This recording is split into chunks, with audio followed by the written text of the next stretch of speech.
যদি কেউ সালাহ আদায় না করে তাহলে তার অনেক বিপদ হতে পারে। তখন হতে পারে আপনার বিশ্বাস দুর্বল হয়ে যাবে, অথবা এই বিশ্বাসটা চলেও যেতে পারে। কারণ মানুষ আসলে মনে করে পৃথিবীতে তার যে সম্পদ আর সম্মান আছে এর কারণ হলো পৃথিবীর সব বস্তুগত জিনিস। এভাবে সে আল্লাহ সুবহানাহু ওয়া তাআলার কাছ থেকে দূরে সরে যায়। এই নিয়ম শৃঙ্খলার অভাবেই সে আল্লাহ সুবহানাহু ওয়া তাআলা থেকে দূরে সরে যায়।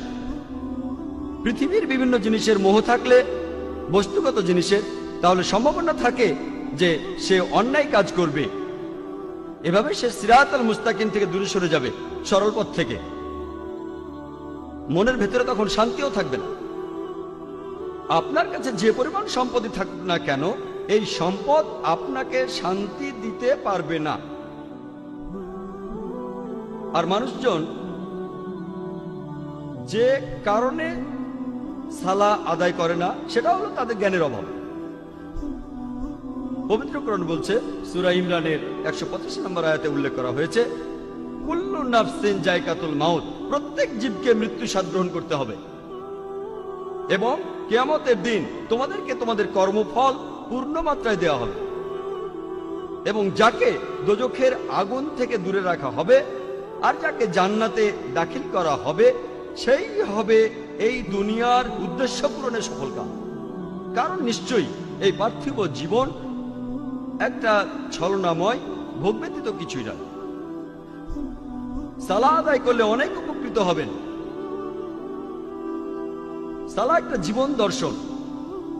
সালাহ আপনার আত্মিক অবস্থানকে উন্নত করবে, পাশাপাশি শারীরিকভাবে উপকৃত হবেন। সালাহ আপনার বিশ্বাসকে বাড়িয়ে দেয়, আপনার বিশ্বাসকে শক্তিশালী করে।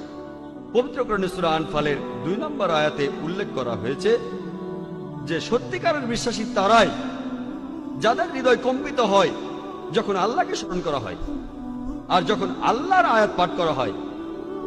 এটা তাদের ঈমান বৃদ্ধি করে এবং তারা তাদের প্রতিপালকের উপরে নির্ভর করে।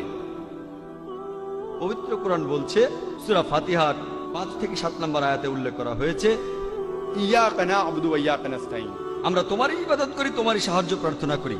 ইহদিনাস সিরাতাল মুস্তাকিম সিরাতাল লাযিনা আন'আমতা আলাইহিম গায়রিল মাগদুবি আলাইহিম ওয়ালাদ-দাল্লিন, আমাদের সরল পথ দেখাও, তাদের পথ যাদের তুমি অনুগ্রহ দান করেছো, তাদের পথ নয় যারা ক্রোধ নিপতিত, যারা পথভ্রষ্ট।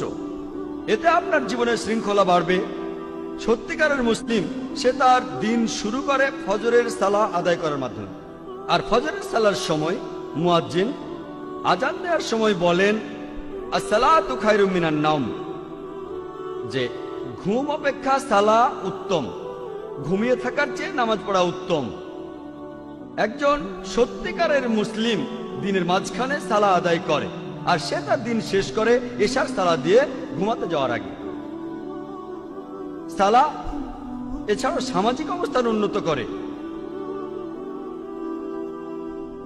সালাহ আদায়ের সময় যে সমাবেশ, সেটা আমাদের ভ্রাতৃত্ব বোধ বাড়ায়, মমত্ববোধ বাড়ায়, একতা বাড়ায়, আর এটা সাম্যবাদের এক অনন্য দৃষ্টান্ত। সংহতি বৃদ্ধি পায়।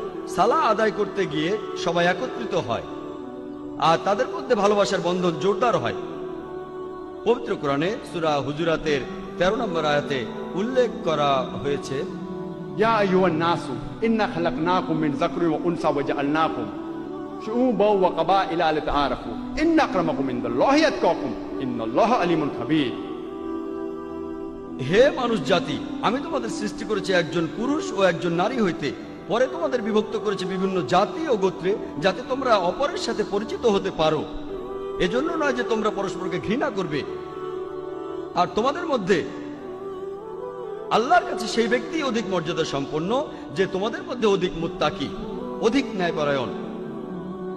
নিশ্চয়ই আল্লাহ সকল কিছু জানেন, সমস্ত খবর রাখেন।